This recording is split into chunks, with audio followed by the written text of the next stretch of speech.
everybody. Welcome to another amazing section of this program. So good to have you around. Good evening, everybody. Thank you for joining me once again. Yeah, today we want to talk about the girl child. The girl child, Obinrin. A fẹ́ sọ̀rọ̀ nípa Obinrin. Obinrin. A rí wípé tá a bá wo àwọn nǹkan tó ń ṣẹlẹ̀ nínú society wa, if we look at what is going on in our society today, we will see that, or we could see that the girl child or the female gender the society really don't attach importance to the female gender. Of course, both gender is unique. Both gender has its own uniqueness. However, the female gender is a gender, that is unique, and God created this gender for a special purpose, for a particular purpose, because there is no procreation without the female gender. There is no procreation. The female gender is a gender that should be carried with care. Even the scripture says that women are weaker vessel. Ṣóyé adẹ́rìí wípé ọmọbìnrin, the way bí àwọn ọ̀pọ̀lọpọ̀ àwọn òbí mi ṣe ń ṣe pẹ̀lú àwọn ọmọbìnrin, ó jẹ́ nǹkan tó jẹ́ pé ó ń show concern fún yàn. It's a way that when you see some children, female children for that matter, behaving the way they behave in the society, you marvel that these children must have come from a particular family, from a particular parent. That you're welcome, sir. So this is the reason why I have come with this particular topic, for us to be able to know the value of the female gender. Ọ̀pọ̀lọpọ̀ àwọn òbí ni wọ́n kàn bí àwọn ọmọ tó ṣe yí pé ẹlòmíì á kàn déédéé lọ rèé fọmọ sọ̀kò ni wọ́n ti ẹ̀ ní mọ nǹkan tójú ọmọ rí níbi tí wọ́n mú ọmọ lọ. Ọmọ ti sọ fún yín pé ibi báyìí òun ò fẹ́ lọ ṣọlidé níbẹ̀, yẹ́ ẹ̀tẹ́ ní dandan kó ṣàmọ́ lọ ọbẹ̀ ni. So a fẹ́ wo the female gender. Kí ni pàtàkì ọmọbìnrin? Ọ̀pọ̀lọpọ̀ ọmọbìnrin míì ti dàgbà tó ti bẹ̀rẹ̀ sí rí period ẹ̀, tó ti bẹ̀rẹ̀ sí ṣe nǹkan oṣù tí ò mọ bí ó ṣe ṣe, ò mọ bí ó ṣe páàkì ẹ̀, ìyá rẹ̀ gan ò wà available fún láti tọ́ sọ́nà, láti sọ àwọn nǹkan fún tí ó fi mọ̀ ọ̀tún yàtọ̀ sósì. Gbogbo àwọn nǹkan yìí ò ní a fẹ́ máa sọ ní orí ètò ní èní. Bẹ́ẹ̀ ni fún àkọ́kọ́ a nílò láti jẹ́ kí àwọn ọmọ wa ó mọ the importance of their body parts. A ti sọ̀rọ̀ nípa sex education for little kids. Bẹ́ẹ̀ níyì, we want to center today's program on the female gender. Ọmọbìnrin, the girl child. Nítorí wípé tá bá wo society, obìnrin ni ó máa ń wà vulnerable jù. Tójú bá pọ̀ fírí tẹ́nítì bá ṣẹlẹ̀ nísìn, ọkùnrin lè wá bì kan kó kàn lọ sùn síbẹ̀, kó kàn fọrùn lọ́lẹ̀ síbẹ̀ kí lè fi mọ́. Àmọ́bìnrin ò lè dédé sùn anyhow. So this is the reason why we have come with this particular topic today. Nígbà tá ṣe sex education for little kids, a jẹ́ kó yé àwọn ọmọ wa wípé we have two body parts. So àwa tá bá bí àwọn ọmọ, bóyá ọmọbìnrin lọ́lọ́run bùn wá, bóyá ọmọkùnrin ni Ọlọ́run bùn wá, ẹjọ́ ẹjẹ́ àmọ́ like love ká mọ̀ share. Normally ó yẹ kí n sọ pé ó dìgbà tá bá tó 100 kí n tó bẹ̀rẹ̀ ni. If not, pé let us continue to be playing music. Pé ńgbà tá bá share tá like tá love tá share, ìgbà yẹn ni màá tó ṣẹ̀ṣẹ̀ bẹ̀rẹ̀ ètò. Bẹ́ẹ̀ mi ìfẹ́ ṣe yẹn. Ẹjẹ́ àmọ́ share tá bá ṣe ń share táwọn èèyàn bá ń rí, wọ́n mọ̀ join wa. Wọ́n máa wò, wọ́n máa join. A gbọ́dọ̀ jẹ́ kí àwọn ọmọ wa mọ̀ wípé we have two body parts. Láti ìgbà tí ọmọ bá ti wà ní kékeré, stages tí ọmọ máa go through.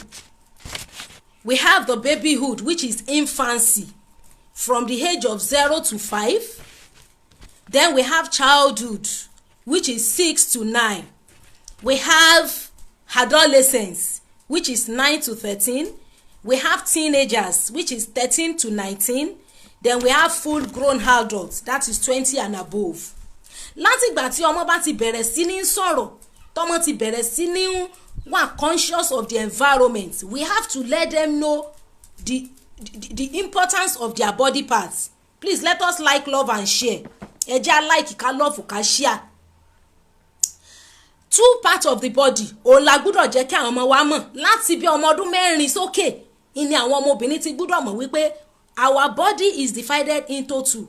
We have the private part and we have the public part. Ẹ jẹ́ kí wọ́n repeat it after wa. Mr. Wasiu Olaide, you are welcome, sir. Let the children repeat after us. How many body parts do we have? We have 2 body parts. And the 2 body parts is the private part and the public parts. Let them mention it after you. Let them say it after you. We have the body parts and we have the private part and we have the public parts. Why is a particular part called private? Let us type private part and public part. Let us put it at the comment section.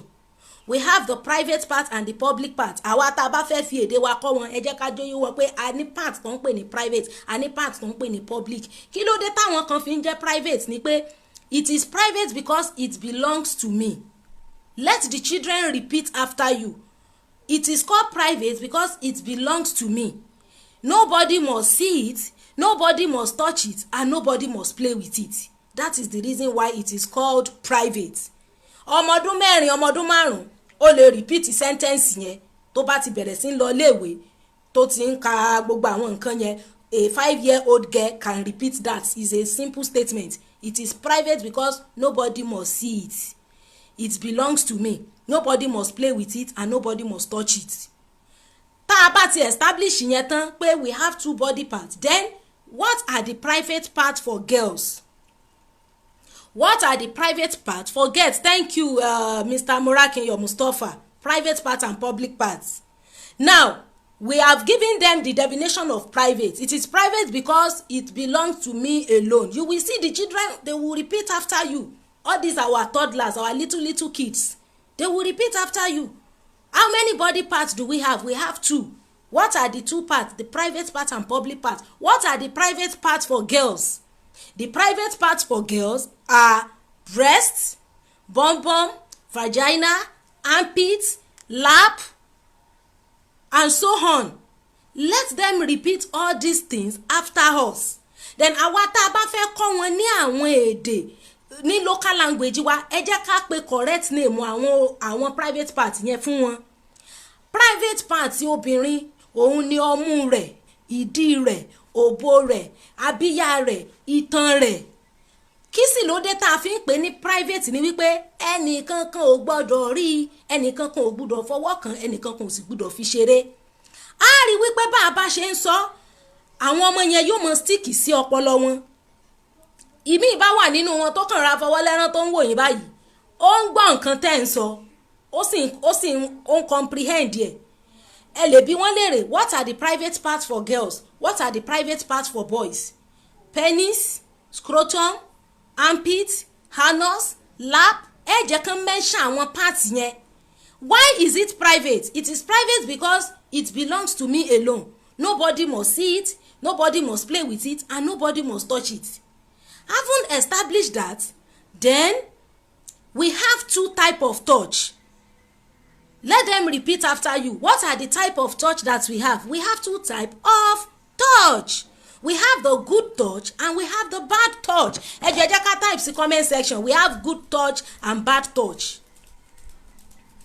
We have good touch and we have bad touch. Thank you, Mr. Abdul Malik. You said you're watching live from Abuja. You're welcome, sir. Ẹ jẹ́ ká type good touch and bad touch. What is a bad touch? Any touch in any of my private parts is a bad touch, and I must restrict it. Allow the children to repeat after you, or allow the child to repeat after you.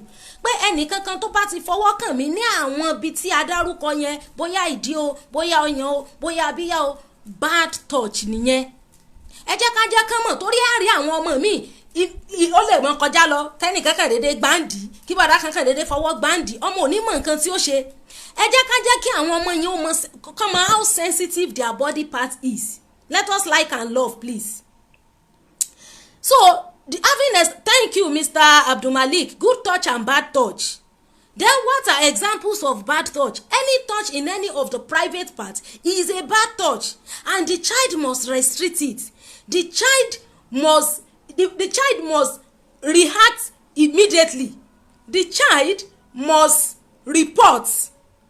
If anybody is trying to touch you in any of your private parts, you must react. You must restrict that type of touch. What are the reactions that you must give as a child? You scream, you out and you report immediately. Ẹ jẹ́ ká ọmọ wa mọ̀ pé your private part belongs to you alone. Nobody must see it, touch it or play with it. Anybody who is trying to touch you in any of your private parts, the person is doing what? The person is abusing you. A 4-year-old girl, a 5-year-old girl, all these things will stick in her brain. That my mommy said, nobody must touch my breast. It belongs to me alone. Nobody must touch my bum bum. It is my private part. I must not allow anybody to touch it. Anybody that tries to touch me in any of my private part, the person is abusing me. It is a bad touch and I must shout. Mr. Yusuf, thank you so much, sir. Good touch and bad touch. So, nígbà tá bá ti establish tá ti jẹ́ kó yé wọn pé this is private part, this is part that is not private. Any of your private part, nobody must touch you there. Then the person that is giving you bad touch, what is the person trying to do? The person is trying to abuse you and you must restrict it. You must scream, you must report. Now, who can abuse you as a child? Anybody. Anybody. Don't let us say this person is our teacher, is our friend, no, is our uncle. Uncle gan ṣe trust ọmọ pẹ̀lú mọ́ nísìn. Láyé kan náà la wà yìí tari tí bàbá ń molest ọmọ rẹ̀. So ẹ jẹ́ ká jẹ́ kí àwọn ọmọ wa mọ̀. Mr. Olukunle, you're watching from Oyo. Thank you, sir. Welcome. Ẹ jẹ́ ká jẹ́ kí àwọn ọmọ wa mọ̀ wípé àwọn ẹ̀yà ara wọn ó ṣe pàtàkì jùlọ àwọn ọmọ obìnrin. A rí wípé the girl child la center program tèmi yìí fún. Anybody. Then what do abusers tell their victims? Kí ni àwọn nǹkan tí àwọn tí wọ́n abuse àwọn ọmọ tí wọ́n máa ń sọ fún àwọn victim wọn? Mr. Oni Joseph, thank you, sir. The person will say, I will kill you. If you tell your mommy, you will die. If you tell your mommy will die. Anybody that is telling your child that person is an abuser. You must allow your daughter or your girl child to know that anybody that is telling you that if you tell your mommy, I will kill you, let your child know that person is a devil. That which he is telling you not to tell me, you must tell me. You must tell your mommy. All these our children, they are innocent learners. Anything you put in their brain, it sticks. That is the reason why parents hold it as a point of duty. It is more of the work of parents than teachers. Most of the time, most parents, they used to put all these things as responsibilities of teachers. Please let us like, love and share. It is the work of parents, because even before the children started going to school, it is you that they first of all know. That is the reason why you must put all those things in them. Do not allow any stranger to tell you to off your clothes or to off your pants or to raise up your clothes. No. Then who then is a stranger? Who is a stranger? A stranger is anybody you cannot vouch for. Let us type it at the comment section. A stranger is anybody that I cannot vouch for. Forget about the fact that he has been living in our house for the past 10 years. That does not make him a known person. Let us say a stranger is anybody you cannot vouch for. Anybody that you cannot guarantee. You can't guarantee the person. Mr. Ogunwale, thank you so much, sir. A stranger is anybody that you cannot guarantee. You can't vouch for the person. That means virtually everybody is a stranger. That is the reason why your girl child must know that nobody, irrespective of how the person is to you, maybe it's even his uncle, he must not touch any of her body. A stranger is anybody you can't vouch for. Anybody that you see that is touching your hair and say, how are you? This your earring is fine. Is it your mommy that buy it for you? Help you to plait your hair. Your hair is fine. Before you know it, the child will start enjoying it. Will start enjoying it. All these uncles that used to molest children, that is where it starts from. Thank you, Mr. Oni Joseph. A stranger is anybody you cannot guarantee. Thank you, Mr. Ogunwale. A stranger is a person that I cannot vouch for. Vouch for guarantee. You cannot stand for the person. So tawani èèyàn lè finú tán. A stranger is anybody you can't vouch for. That is the reason why you must not allow any uncle to ask you today, what's the color of your pants? Your mommy has buy you new pants. Your pants is fine. Oh no, the child must restrict it. The child must know that that is a sign of someone who wants to abuse her. So all these things our children must know. The stages of growth of a child, we have talked about it. Babyhood, or we call it infancy, from 0 to 2. The child is unconscious of the environment at that particular stage. We have read in news whereby uncles molest babies, children who are innocent. So àti ọmọ ìkókó téèyàn ń gbé lọ́wọ́ gan nísìn ni ò ṣe gbélé fún uncle kankan mọ́. Then childhood, from the age of 5 to 7, gradually the child start becoming conscious of our environment. Àwọn nǹkan environment bẹ̀rẹ̀ sí í yé. Then adolescence, from the age of 9 to 13, the child becomes sensitive to as sexual life. There is growth, or there is secondary growth at the age of adolescence. From 9 to 13, most of us started menstruating at this particular stage of life. Then the age of teenagers, from 13 to 19, that is when the child becomes attracted to the opposite sex. Then full-grown adults, from the age of 20 and above, the child is already an adult. All these stages are very crucial and they are sensitive and should be taken care of by the parents. Let us look at the adolescent stage, for example. At that time, that is when the child will start menstruating. Ìgbà yẹn ọmọ mi bá rí nǹkan oṣù rẹ̀ kò mọ bí ó ṣe páàkì ẹ̀. Àwọn òbí mi máa jágbe mọ́mọ, àwọn òbí mi máa pariwo mọ́mọ ọmọ obìnrin.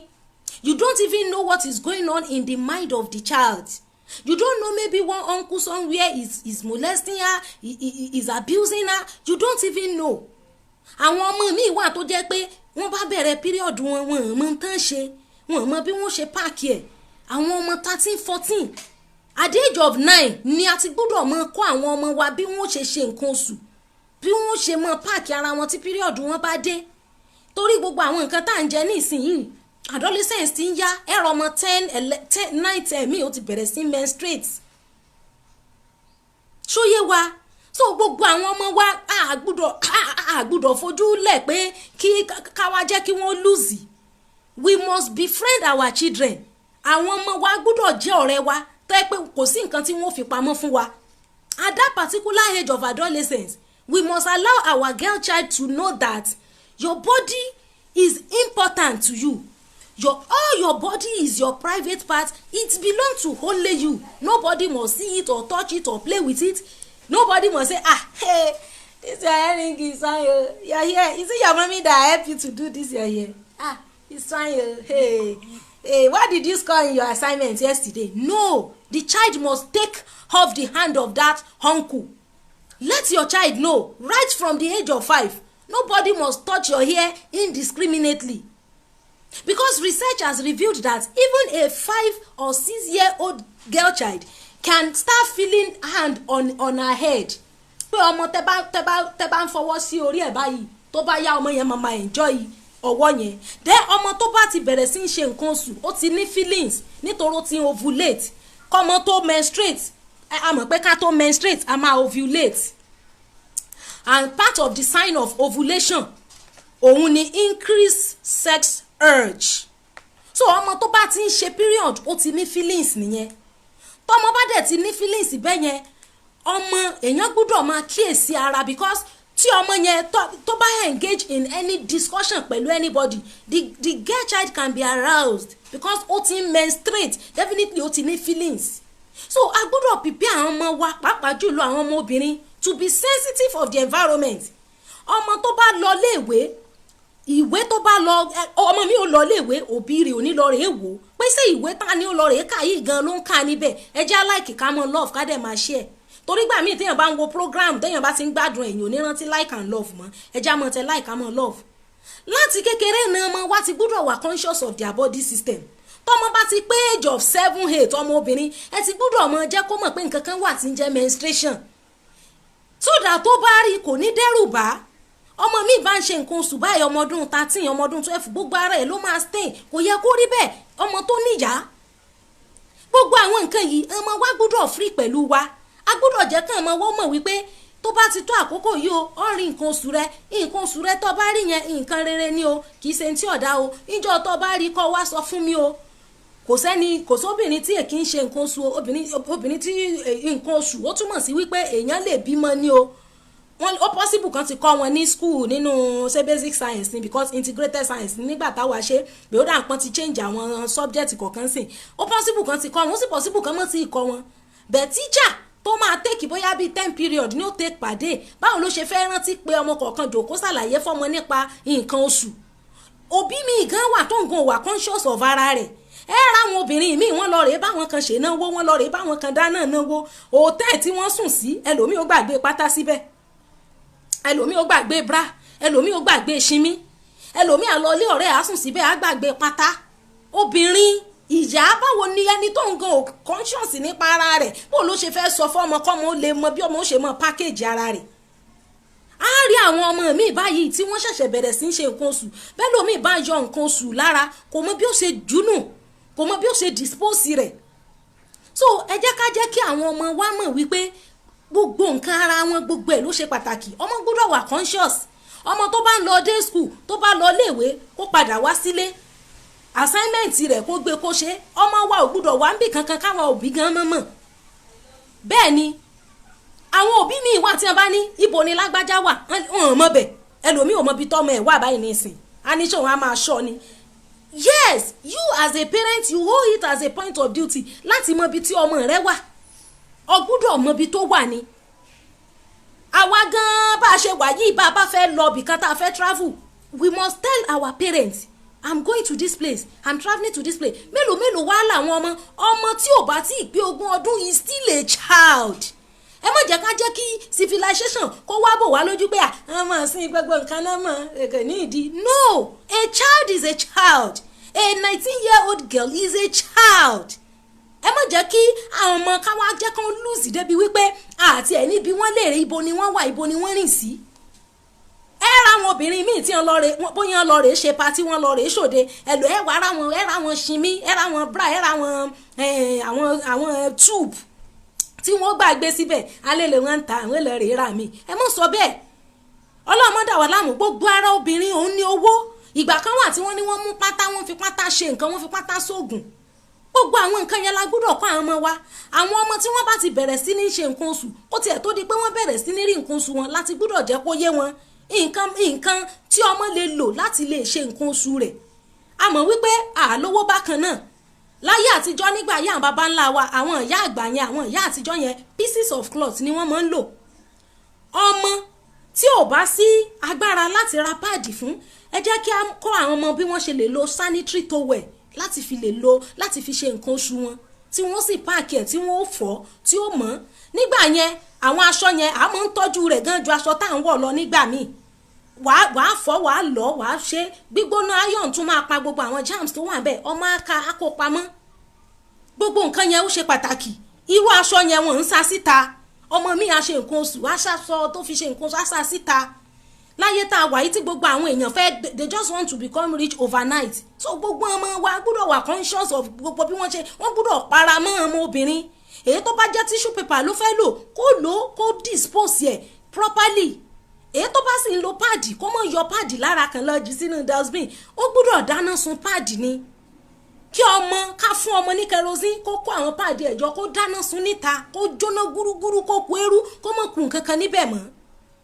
nígbà míì tí àwọn ọmọ bá lọ léèwé báwọn tó wà ní boarding school tí wọ́n bá ń ṣe nǹkan oṣù wọ́n kàn jù dànù kó dáa ọmọ gbọ́dọ̀ mọ bí ó ṣe tọ́jú ara rẹ̀ ọmọ 12 years ọmọ 13 years 14 years tó ṣe bẹ̀rẹ̀ sí ní ṣe píríọ̀dù tó bá ń jẹ́ páàdì náà lẹ́ ń rà fún kó mọ̀ lò ẹ ra àwọn nǹkan yẹn fún débi wípé kò sí kankan tí ó jẹ́ níyà kò ní láàkì àwọn nǹkan tó máa lè lò láti lè fi ṣe nǹkan oṣù rẹ̀ gbogbo àwọn nǹkan yẹn ṣe pàtàkì kò yẹ kó jẹ́ wípé ẹnìkan níta téèyàn ò mọ̀ rí ní ó wá mọ̀ báyàn ṣe gbogbo orú nǹkan bẹ́ẹ̀ yẹn fáwọn ọmọ èèyàn bí wọ́n ṣe máa ń take advantage àwọn ọmọ nìyẹn ṣóyé wa ọlọ́run ràn wá lọ́wọ́ I say parenting is more of parent work than teacher àti sọ yẹn pé teacher nílé ìwé ẹnu iṣẹ́ ló wà ó níye period tó gbọ́dọ̀ cover per day per week so ìwọ̀nba ìní olùkọ́ lè ráyè mọ́ láti máa sọ pé ọmọ ó yá ṣe bẹ́ẹ̀, ọmọ òbí ló ní í ṣe, ó níṣẹ́ púpọ̀ láti ṣe lórí ọmọ, pàápàá jùlọ ọmọ obìnrin. Ó ṣe pàtàkì.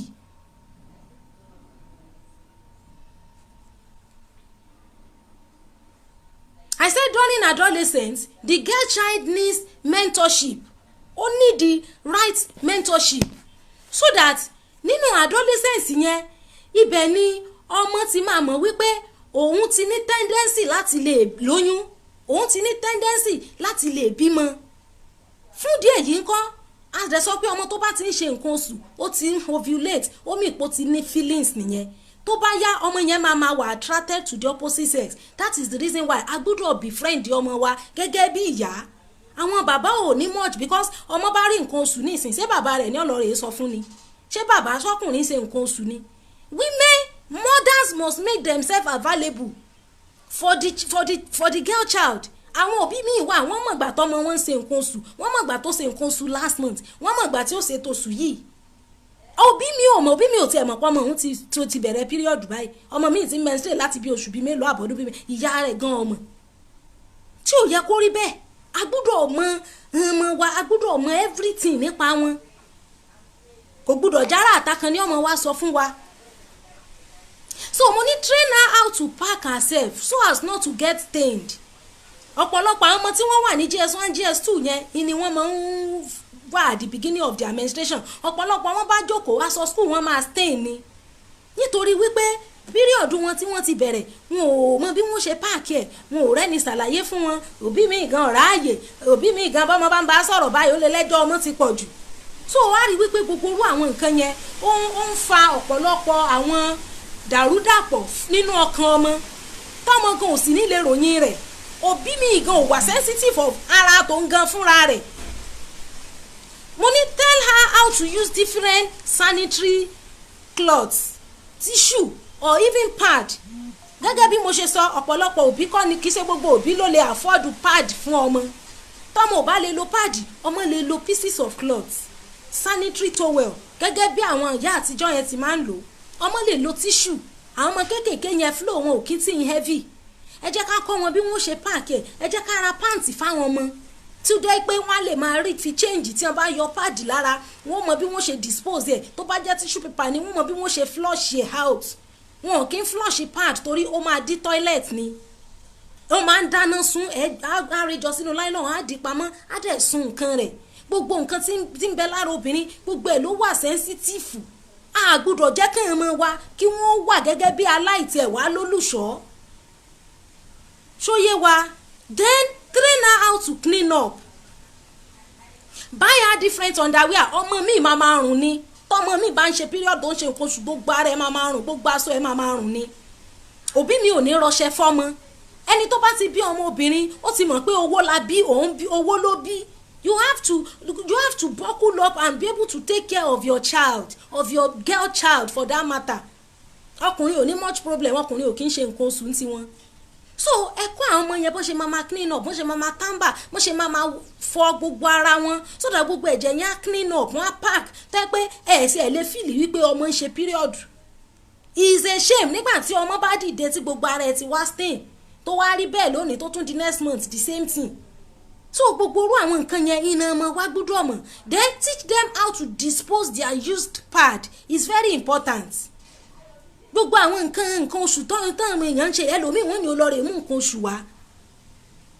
Wọ́n ní ó lọ rè mú period obìnrin pad, used pad obìnrin kó lọ rè mú wá.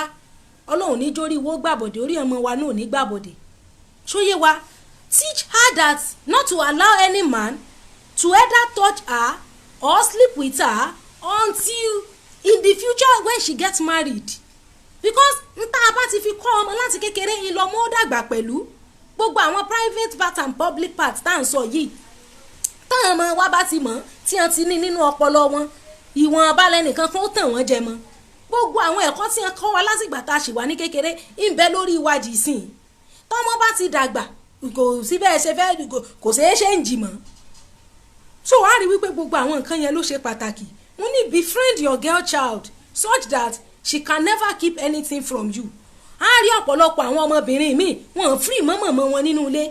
Torí ìyá mi ọmọ jágbe mọ́mọ ni, ọmọ fẹ́ bomi wá, ó dẹ̀ ṣe èsì kọ́ọ̀pù dẹ̀ jábọ́ kọ́ọ̀pù yẹn dẹ̀ fọ́ kí ẹ dẹ̀ fìgbálẹ̀ àti kólẹ̀ kò ní ìdíkẹ́ torí ìyẹn pariwo mọ́mọ́ yín fi kọlà sí ọ lójú ni yín fi síngbẹ́rẹ́ sí ọ lára ọtí fún gbogbo àwọn nǹkan yẹn ẹ mọ̀ mí ní káyọ̀ máa ń wá kó mọ́ wà careful bẹ́ẹ̀ kí ṣe gbogbo nǹkan láàmú jágbe mọ́ ọmọ sí especially ọmọ obìnrin tá a bá ti ń jágbe máwọn ọmọ ò ní free mọ́ wa ọmọ ò ní free tó bá bẹ̀rẹ̀ sí rí píríọ̀dù ẹ̀ tàbí èèyàn kan bẹ̀rẹ̀ sí ń búlì sí ń wù rẹ̀ níta kò ní sí bí ó ṣe sọ òbí mi ti gbóná jù òkúròrò òbí tó bá yọ òkúròrò irú ọmọ wọn bọ́n ṣe wà yẹn àwọn ọmọ wọn èkí lè free pẹ̀lú wọn.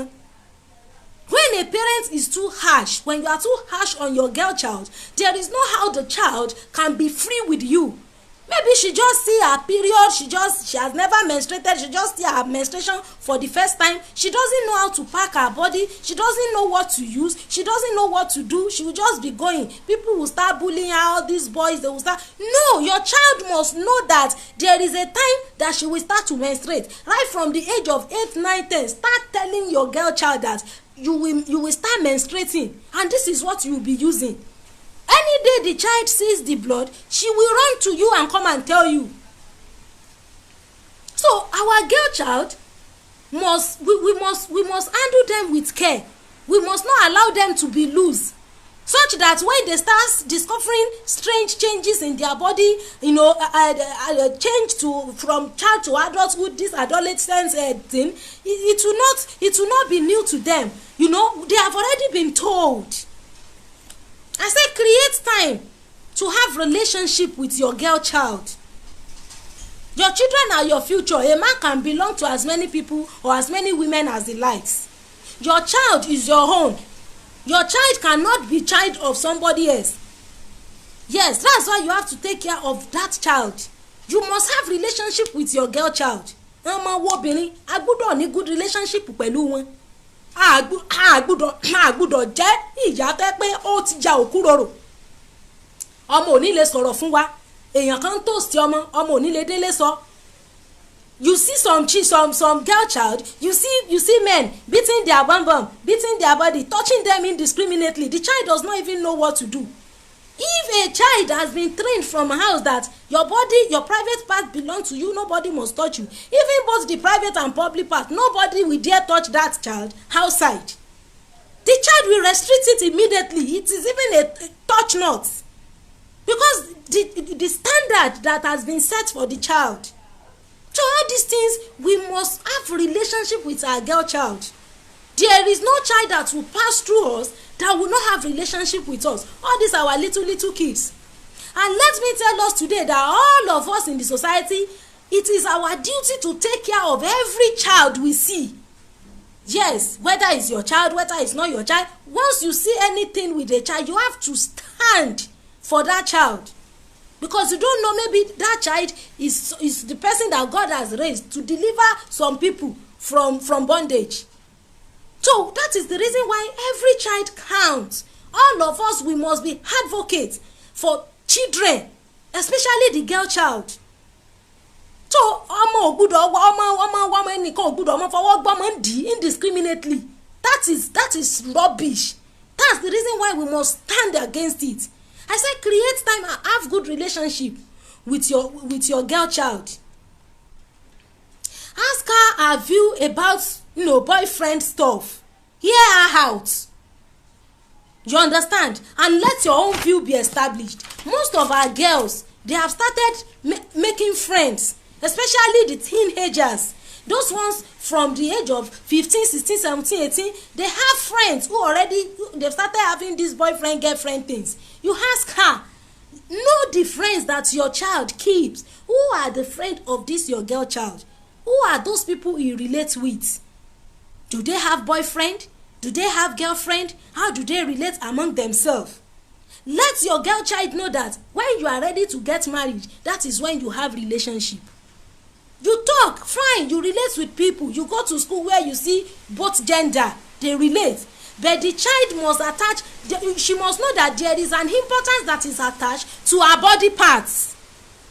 And her body must be kept for her own safety, even apart from the religious aspect of it. Nobody must touch your child indiscriminately whereby the child is leave me alone, leave me alone. That is craziness. That is a sign of uncultured, untrained girl child. There are some girl child that you cannot even touch them. You can't touch their hair. No. So let your girl child, every parent you must know where your child is. There are some mothers now, if you call them, where is this person? Say, I don't know where she is. You must know where your child is at every point in time.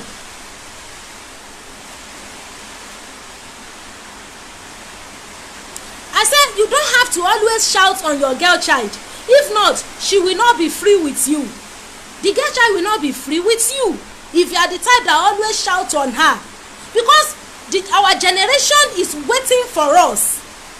We need women. We need women that are award winning, women that are trained, women that God will use for the society in order for our society to be peaceful. We see women holding different kind of position, important position in the society. What if the girl child what if she was not trained when she was still young? That is the reason why we must do all this. The female gender must be careful with their underwears. We have talked about that. Don't forget your pants when you go to party or anywhere, or you sleep anywhere. You forget your pants, say I'll go and buy another one. No, you must be conscious of every part of your body, everything you put on yourself, every underwear you wear. You must be conscious. You must take care of it.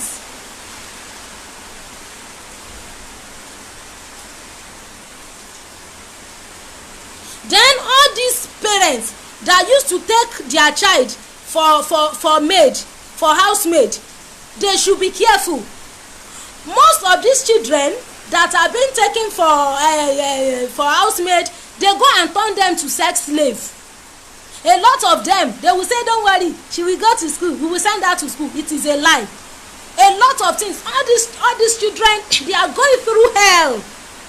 As a parent, once you are pregnant for 9 months, you give birth to your child, you must take care of your child. You owe it as a point of duty to take care of your child. Stop putting up your children for maids, especially all these ones that they say the missionary. They take them for missionary. Missionary came to pick them. Many of those missionary, they are devil. By the time they take your girl child, they go and be frustrating and be molesting her in their house. Yes. So let us stop all this attitude of, some parents, they just don't want to be responsible. Obi mi o kan fẹ́ wà responsible ni. They just want to shift their responsibility to someone else and sit down. They don't want to do anything. No, the person who takes your child to take care of your child when you are alive, do you think that person will do it for free? The child will pay more than he eats. She will pay more than she eats. They maltreat them. You need to know the emotional trauma that some of these girls have had when they were small, at a very early stage in life. So our children, we must not allow our children to go and stay with strangers, people we cannot really vouch for. You don't know what the child is going through. This is the reason why we must be careful. A lot, at every point in time, the girl child needs training. The training a child needs at teenager is different from what he needs at adult. Because at that age of teenager, that is when you have peer pressure. That is when you have a lot of influences from friends. That's the reason why the fear of God, we must plant the fear of God in the heart of our girl child, all our children, for them to be able to know what to do and what not to do. Àwọn ọmọ wa àgbùdọ̀ fi wọ́n sọ̀kò, òbí mi àfọmọ sọ̀kò ni, kò tiẹ̀ ní béèrè ọmọ, sọmọ wà lálàáfíà, sọmọ sùn, sọmọ jí, kò sí tó kàn bí mi, especially àwọn oní party. Tomato red, purple, pepper red, Nigerian green, all kinds of color combination. That is what they know. They don't know whether the child is okay, whether the child is. They are the one that knows onion pink, coconut brown, what is it called? Tire black, tomato red. Every color is in our brain. every weekend they must go to party and they don't know the state of their children. This is the reason why you see a lot of girls, the way they behave, they misbehave.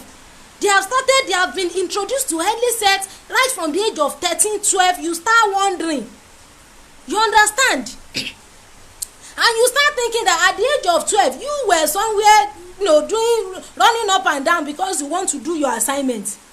You understand? Because of bad parenting, all these things must be taken care of. We need award-winning women who will stand for their generation, women that their generation will love them, that their generation will never forget them. Those are the type of women we need in our society. And ibi náà ló ti máa ń bẹ̀rẹ̀. Ẹ jẹ́ ká kọ́ àwọn ọmọ wa, ẹ jẹ́ ká yé fi àwọn ọmọ sọ̀kò sí àwọn orílẹ̀-èdè tá a mọ ibi tán ti wá. A mọ nǹkan tó ń ṣẹlẹ̀ ní Nàìjíríà, a sì mọ̀ wípé Ọlọ́run ó bá wa tún orílẹ̀-èdè wa ṣe. Ẹ jẹ́ like ká love Mr. Muideen, thank you sir. Ẹ jẹ́ like ká love ká share. A nígbàgbọ́ pé Ọlọ́run ó bá wa tún orílẹ̀-èdè wa ṣe. Àwọn orílẹ̀-èdè míì wà gan tí wọ́n tún jìyà ju Nàìjíríà lọ. Àwọn orílẹ̀-èdè míì wà tó yẹ pé bá a ṣe ń complain tó Nàìjíríà yìí, àwa tó ń gbádùn Nàìjíríà jù wọ́n lọ. Ibẹ̀ làwọn òbí mi ó fọmọ sọ̀kò sí. Wọ́n ní kó sáà lọ rèé ṣiṣẹ́ kó kówó wá. You don't know what the child is going through. Nígbà tí mo ṣe ń ṣiṣẹ́ tíṣà ń gbà yẹn ni ọmọ kan ní àwọn classmates ẹ̀ wá sọ fún mi, Aunty Bose, come and see. She must see this girl. She's crying again. She's always crying. Ẹ mọ̀, iṣẹ́ empower mo ṣe ń gbà náà empower tí President Buhari ṣe empower ọlọ́dún méjì. So government school ní ẹ̀dẹ̀ mọ́ bẹ́rù ṣe máa ń pọ̀. Àwọn ọmọ mission yẹn náà dẹ̀ máa ń pọ̀ jù primary public school. Àwọn náà máa ń pọ̀ jù government school. Àwọn ọmọ tí wọ́n máa fi sọ́dún grandma grandpa. Kí ló sọ ọmọ? Kò gbọ́ Yorùbá, kò gbọ́ Èbó, kò gbọ́ Pápá, kò gbọ́ Hausa, kò sí ń tọ́gbọ́ lẹ́yìn èdè ìlú rẹ̀ nìkan. Mo bá mú lọ ọ̀dọ̀ school counselor. Àwọn VP gbogbo wọn sáàdá sí. At the end of the day, ọmọ mission tán lọ rẹ̀ mú wá nílùú wọn. Bàbá àti ìyá tí ń bá gbé, grandpa àti grandma ti over 60, grandpa ti over 70. Grandma ò wá gbà fún grandpa mọ́. Ó wá ní kí ọmọ kí bàbá kó máa lọ nú yàrá ọmọ. Bàbá yẹn ti wá molest ọmọ yẹn láti ìgbà tọ́mọ ti wà ní GS1 títí tọ́mọ fi wọ GS2. Ọyàn ẹ̀ ṣáà tóbi ló dàbí bí watermelon lọ́yàn ọmọ ń ṣe rí. Wọ́n sì nígbà tó ṣẹ̀ bẹ̀rẹ̀ GS1 ọyàn rẹ̀ ju pẹlẹbẹ báyìí lọ. Àṣà àmọ́ bí wọ́n ṣe communicate pẹ̀lú ọmọ. Lọ́mọ wá ń jẹ́ kó mọ̀ yé wa wípé bàbá ní mọ̀ ń wá ń rèpù òun nínú yàrá òun tipẹ́tipẹ́. Pégbà kan wà tó ń lóyún tí ìyá yẹn mò ń lọ sọ́nà travel. Ìyọ̀ náà lúbo ni ó lọ́nà travel ni kò mọ̀ bẹ̀. Tán lọ rèé sàbọ̀ṣàn fọmọ wọn tún wọ́n mọ padà wá. Wọ́n mọ tún ṣe lo bí ọjọ́ mélòó bàbá tún molest ọmọ again. Ọ̀rọ̀ yẹn wá bí mèmí kó kàn ká mi lára mo ní irú rádaràda mo ní ṣé kò wá bẹ́tà nígbà tí ìyá mọ̀ pé òun ò lè gbà fún bàbá mọ́ kí lé tí ò jẹ́ kí bàbá yẹn lọ rèé fẹ́ yàwó gbogbo wọn ni ọkẹ́nu bò mí pé ṣé ẹ̀yin Christian wọn á lè gbà ṣé ẹ̀yin Christian lè gbà bẹ́ẹ̀ mo ní ṣé pẹ̀lẹ́kùn ò wá sàn jù kan lọ o ò fẹ́ kọ́kọ́ rẹ fẹ́ yàwó mi ò sì lè gbà fún mọ́ o wá prefer káyé ọmọ bàjẹ́ gbogbo ọmọ wọn ò sì sí pẹ̀lú ti ọmọ gbogbo ọmọ wọn tí ó wà nílùú èbó tí ó wà ní Sokoto tí ó wà ní Káfàǹṣà tí ó wà ní UK tí ó wà ní US wọ́n wá kàn wá bá yí ọmọ ọlọ́mọ jẹ́ school counselor take up kéèsì yẹn gbà yẹn ṣe mọ̀ pé àwọn government school wọn ní counselor wọ́n take up gbà yẹn tán ní mo ní wọ́n lọ rè gbé bàbá yẹn nítorí tó rọ ọ̀rọ̀ ọmọ máa ń ké mi lára tẹ́ bá rí bẹ́ẹ̀ mi ṣe máa ń ṣe pẹ̀lú ọ̀rọ̀ ọmọdé ẹ rò pé bóyá ń gba ayé àkọ́kọ́ tí mo kọ́ wá bóyá mi ìbímọ ni torí mi èé fẹ́ jẹ́ kí ọ̀rọ̀ ọmọ mọ́ ara mi gbóná mo máa ń lose appetite mi tán wá lọ́rọ̀ ọmọdé pé kinní kan náà sáà tẹ́ kí kéèsì wọn pù náà bá ní ṣé bàbá wọn wà jẹ́wọ́ mo ní kásá àti ẹ̀kọ́kọ́ lọ rè gbé ná at the end of the day wọ́n sáà wá bọ́ mo sáà ṣe padà sílùú wọn torí irú àwọn bàbá wọn ṣé yọ́ lọ rè plead guilty ni kò ní plead guilty bẹ́ẹ̀ náà ni wọ́n sì ń ṣe sí àwọn ọmọ yẹn káàkiri ibi tí wọ́n fi wọ́n há ọmọ tán fi ń ṣe ọmọ mission tí wọ́n fi ń sọ ọmọ ọ̀dọ̀ káàkiri ní ìsìn ọkùnrin ọ̀pọ̀jù ọkùnrin ò fẹ́ sínú ọmọ obìnrin náà ń gbógun ọmọ kí náà òbí wọn ń ṣe gbogbo òbò tó bá ti ṣiṣẹ́ okó ó gbúdọ̀ ṣiṣẹ́ ọmọ tó o bá ti lóyún tó o bí ọmọ ó gbúdọ̀ fún gbàjá ni ó gbúdọ̀ fún gbàjá láti lè tọ́jú ọmọ tó o bí ní disable ní disability kankan ṣe bẹ́ẹ̀ tá a rí là ń sọ èyí tá a rí ń kọ́ ọ̀rọ̀ yẹn gbóná lára mi mo ní tètè ìbọn ilé wọn ìbọn ní kẹ́lẹ́lẹ́ wo ló ń ṣe stabọ́sẹ̀ báyẹ̀ lọ́rẹ̀ ẹ̀ náà sùúrù sí because I was so pained ojoojúmọ́ lọ́mọ ọmọ sunkún bẹ́ẹ̀ bá ń kún ọ́nṣẹ́ yọ ọmọ sunkún ni bẹ́ẹ̀ bá ẹ wá submit assignment ẹkún lọ ọmọ sun ọmọ gan ò lè comprehend sí ẹ̀yin ìyá tẹ́ ẹ fẹ́ jẹ́ kọ́kọ́ yín fẹ́ yàwó mi tẹ̀sí ti pé 60 tó kó bàbá dẹ̀ sí ń le ẹ wá bẹ́ẹ̀ ṣe máa gbà fún bàbá náà ni ẹ̀ẹ́dẹ̀ fẹ́ kó fẹ́ mi ìbẹ́ fẹ́ kó ba yé ọmọ jẹ́ ó prefer kó ba yé ọmọ ọ̀dọ̀ tẹ́ ẹ gbà sílé jẹ́ ju kó fẹ́ yàwó mi lọ kódà gbogbo àwọn ọmọ tí wọ́n fi ṣọmọ mission tí wọ́n fi wọ́n ṣàwọn ọmọ ọ̀dọ̀ kiri rádaràda ni wọ́n expose àwọn ọmọ yẹn sí gẹ́gẹ́ bí òbí bó bá sì kúrò lẹ fi mu gàrí tẹ́ ń gbàdúrà sọ́lọ́run ọlọ́run ó bùkún fún yín ọ̀pọ̀lọpọ̀ gbogbo orú àwọn kinní ọlọ́run ló mọ bá ṣe lè kọ́ ọ̀bù ẹ̀ nínú society torí ẹ̀ẹ́rì ẹlòmíì tí ò níṣẹ́ kankan lọ́wọ́ tí ń ṣe ó sì bímọ mẹ́rin ẹlòmíì bímọ mẹ́jọ ọkọ òṣìṣẹ́ ìyàwó òṣìṣẹ́ báwo ni a ṣe fẹ́ kọ́ọ̀bù gbogbo orú àwọn nǹkan báyìí nínú society wa how do we curb all these things in our society gbogbo ẹ̀yin tẹ́ ń pè mò ń gbé kọ́ yín o ẹ check network yín I've picked your call o. How do we curb all these things in our society a gbúdọ̀ fọmọ sọ̀kò ọmọ lọ́rẹ̀ sọlúdé gan láyé tá a wà ní ìsìn èèyàn gbúdọ̀ fi gbogbo ojú èèyàn gbúdọ̀ díjú tán hello sir.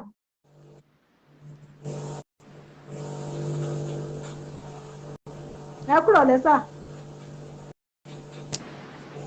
ẹ kúrò lẹ́sà. yes sir. ìlú wo lẹ ti ń join wa sir? Network. So a gbúdọ̀ díjú tán pé ọmọ ti lọ rẹ̀ sọlúdé ká wá díjú ká wá fọmọ sọ̀kò ẹlòmíì tọ́mọ lọ rẹ̀ sọlúdé lọ́dọ̀ ẹ̀yẹn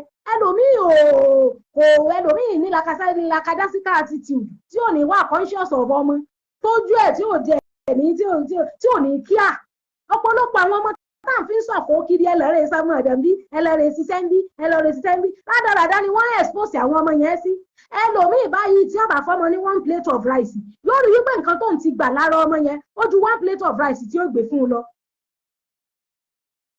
ọmọ tó ń gbé lọ boarding school Mr. Ayinde pé ọmọ tó ń gbé lọ ní boarding school àwọn boarding school wọ́n máa ń ní àwọn house mistress wọ́n máa ń ní àwọn house master tí wọ́n máa ń take àwọn ọmọ tí wọ́n máa ń sọ̀rọ̀ fún àwọn ọmọ tí wọ́n máa ń cancel àwọn ọmọ kó tó di wípé government máa approve school as a boarding school ó ti gbúdọ̀ ní gbogbo àwọn facilities tó máa put in place. ṣóyè yín sà Mr.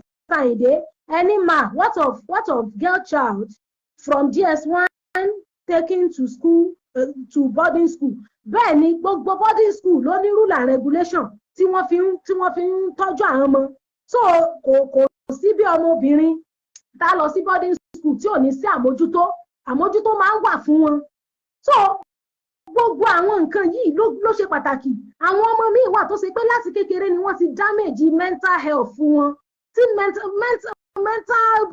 wọ́n ti damage ẹmọ ọmọ 8 years tó ti wà molested báwo ni irú ọmọ yẹn ṣe fẹ́ ní straight life báwo ló ṣe fẹ́ ní balanced life ṣé trauma yẹn ò ní mọ wá sórí ẹ̀ ní gbogbo àwọn nǹkan tá a lè prevent gẹ́gẹ́ bí òbí ọlọ́run ló ń bá èèyàn ṣe ọlọ́run nìkan ni 100% èèyàn náà nípa tèèyàn náà tí ó kó ọmọ wa ò gbúdọ̀ jẹ́ stranger sí wa we must befriend our children especially the girl child ọ̀pọ̀lọpọ̀ àwọn ọmọ tí wọ́n fi lọ sọ̀kò lọ sọmọ ọ̀dọ̀ inú àwọn ọmọ yẹn ò dùn sí àwọn òbí wọn tó bá rí ọ̀gá rẹ̀ tí ń bá ṣiṣẹ́ tó rí bí bàbá àti ìyá ṣe ń ṣe pẹ̀lú àwọn ọmọ ṣé kò ní rántí ilé ni ṣé kò ní rántí pé òun náà sì ní ìyá báyìí òun náà sì ní bàbá happy family lòun rí yìí ẹ mọ̀ ẹni tó bá dàgbà sí atmosphere of love ìfẹ́ máa wà nínú rẹ̀ ọ̀pọ̀lọpọ̀ àwọn ọmọ yẹn náà ṣe máa ń wà brutal náà máa ń wà bitter ẹ rí àwọn ọmọ ọ̀dọ̀ míì tí wọ́n ń po nǹkan tí ò dáa mọ́ oúnjẹ fún àwọn ọmọ ọ̀gá wọn fún àwọn ọ̀gá wọn gan pàápàá nírú ìwà bẹ́ẹ̀ yẹn dáa àmọ́ wickedness tí wọ́n ṣe fún àwọn ọmọ yẹn olóògbé oró sí inú ọkàn wọn. tó gẹ́gẹ́ bí òbí gbọ́dọ̀ nígbà míì tọ́mọ bá ti pọ̀ jù gan ó lè mọ̀ lè rè tọ́jú ọmọ yẹn kò ní ìdí kéèyàn bímọ tọ́pọ̀ yanturu téèyàn bá ti mọ̀ pé kò fi bẹ́ẹ̀ ságbára àti tọ́jú wọn.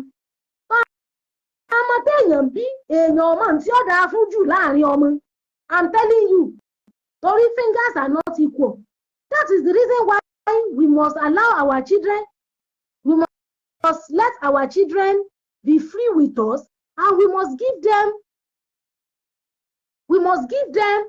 opportunity to be able to talk to us to be able to discuss with us.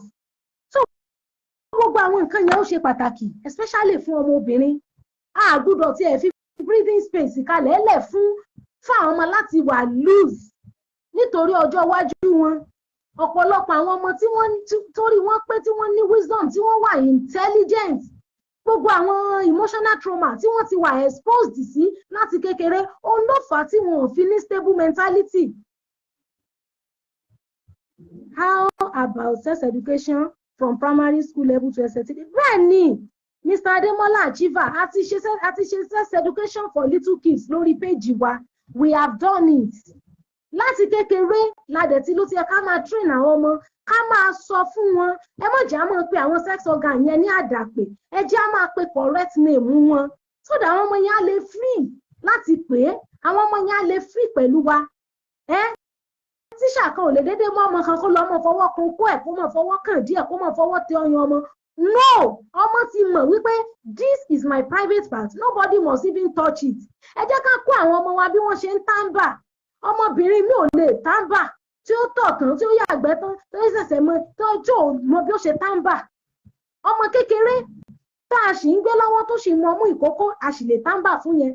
Bí ọmọ bá ti ń tọ́ ọmọ ọdún 5, 6, 7 ó yẹ kó lè fọ bọ́m̀bọ̀mù ẹ̀ tó bá yàgbẹ́. Ọmọ ọdún 7, ọmọ ọdún 8 cannot wash her bọ́m̀bọ̀mù. A ṣẹ̀ máa wá kìnnì kan àti kìnnì kan tí ó wàá bá wash bọ́m̀bọ̀mù ẹ̀. No, the child must know how to wash her bọ́m̀bọ̀mù. The child must know how to clean up. So that tó bá ti ń dàgbà kò ní máa a lot of things ló máa lè ṣe fúnra ẹ̀. Instead of looking for somebody tí ó wà kọ́ wá lọ kọ́ wọn wá in the wrong way outside, kò wá ní sí bí òbí ṣe máa lè present àwọn nǹkan yẹn fún àwọn ọmọ yẹn mọ́ nígbà tó máa ti kọ́ wọn nǹkan kúkọ níta. Because òbí mi gangan wà conscious of ara títí ẹ̀ gan ká mọ́ ti wà sọ pé ọmọ. So ẹ jẹ́ kí a ṣe àwọn àtúnṣe, ẹ jẹ́ ká ṣàtúnṣe, ẹ jẹ́ ká kọ́ àwọn ọmọ wa especially àwọn ọmọ obìnrin, ẹ jẹ́ ká mọ̀ wípé period ṣíṣe, nǹkan oṣù ṣíṣe ara business of growing up ni, àmì wípé èèyàn ò bímọ ni, is a sign of fertility. The child must know. Tó bá dẹ̀ mọ̀ bẹ́ẹ̀ yẹn ó gbọ́dọ̀ mọ bí ó ṣe páàkì ara rẹ̀ tó bá ti di wípé ó bẹ̀rẹ̀ sí menstruate. Then ó gbọ́dọ̀ mọ the implication of it pé for you to have started menstruating, that means you have the tendency to get pregnant. That's why you have to be careful with your relationship with the opposite sex. Gbogbo àwọn nǹkan yẹn lọ́mọ làwọn ọmọ wa gbọ́dọ̀ mọ̀. Ọlọ́run á bá wa ṣe nítorí wípé ìgbìyànjú tí òbí ń bì Ọlọ́run ni ó máa ń dé gbogbo ìgbìyànjú ládé. Lágbára Ọlọ́run gbogbo akitiyan wa kò ní já sí asán. Ọlọ́run á pẹ̀lú wa. Gbogbo ìgbìyànjú tá a bá ṣe náà lórí ọmọ Ọlọ́run á jẹ́ kó yọrí sí rere. Ìfún àwa ara wa gan fúnra wa. Ẹrọ́bìnrin mi àgbàlagbà adult ẹlòmíì àjókòó á máa rùn ni, kò ní wẹ̀ kò ní fọyín, gbogbo abíyá ẹlòmíì báyìí kò ní ṣèvù ẹ̀, ẹlòmíì ò ní lo perfume, ẹlòmíì ò ní lo roll on, bó tiẹ̀ lo perfume use roll on. Obìnrin mi àjókòó á máa rùn, á máa ṣe nǹkan oṣù yẹn máa rùn jáde ni, ó máa rùn jáde sí yín ni kẹ́ ẹ máa mọ̀ pé ẹni yìí ń ṣe nǹkan oṣù.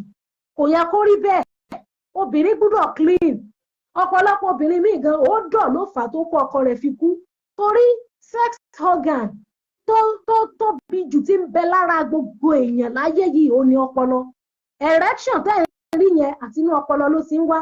So gbogbo complain pé ọkọ òun ò súnmọ́ òun láti bí oṣù mélòó, nígbà míì tí brain ọkùnrin ò bá ṣiṣẹ́ pẹ̀lú rẹ̀ kò sí bí tí brain rẹ̀ bá interpret negativity sí ẹ ní gbogbo ìgbà, definitely ó lè má ní arousal towards you because the brain controls every part of the body. The brain controls every part of the body. So mi fẹ́ ká mix kíní eléyìí pọ̀ mọ́ adult. So nǹkan tí mo ní kí a sọ lórí ètò nìyẹn. Ẹ jẹ́ ká tọ́jú àwọn ọmọ wo obìnrin, gbogbo àwọn ọmọ wa tí wọ́n ti bẹ̀rẹ̀ sí ní ṣe nǹkan oṣù àbí tí wọn ò ní pẹ́ bẹ̀rẹ̀, ẹ má jà dúró di ìgbà tí wọ́n wà ṣẹ̀ṣẹ̀ wà bẹ̀rẹ̀. So yé wa, ẹ má jà dúró di ìgbà tí wọ́n wà ṣẹ̀ṣẹ̀ wà bẹ̀rẹ̀. Ẹ jẹ́ ká ti bẹ̀rẹ̀ sí ní mọ train wọn láti ìsìn lọ wípé nǹkan oṣù rẹ tó bá ti rí ntọ́ kọ̀ọ̀kan ṣe rè ntọ́ ṣe rè. Ọmọ náà inú rẹ̀ náà dùn nígbà tó bá rí kò ní mọ̀ bẹ̀rù, kò ní jẹ́ ìbẹ̀rù àbí ìjayà fún ọmọ. Lágbára Ọlọ́run á pẹ̀lú wa. Gbogbo ohun tá a bá ń ṣe Ọlọ́run ó jọ̀ọ́ mọ́ yọrí sí rere.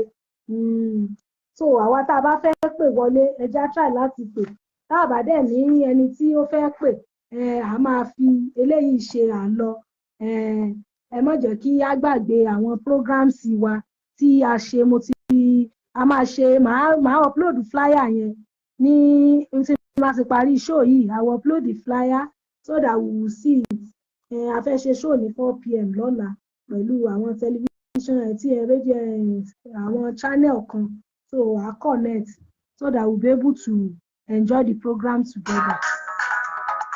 Thank you so much.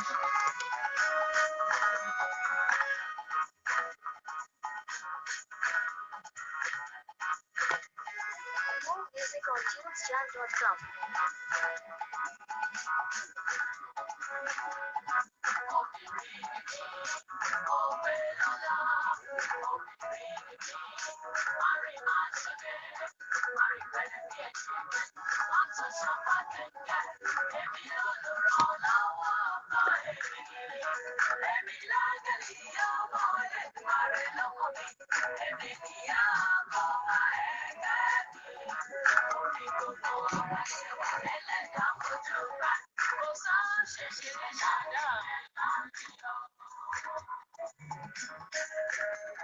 Obinrin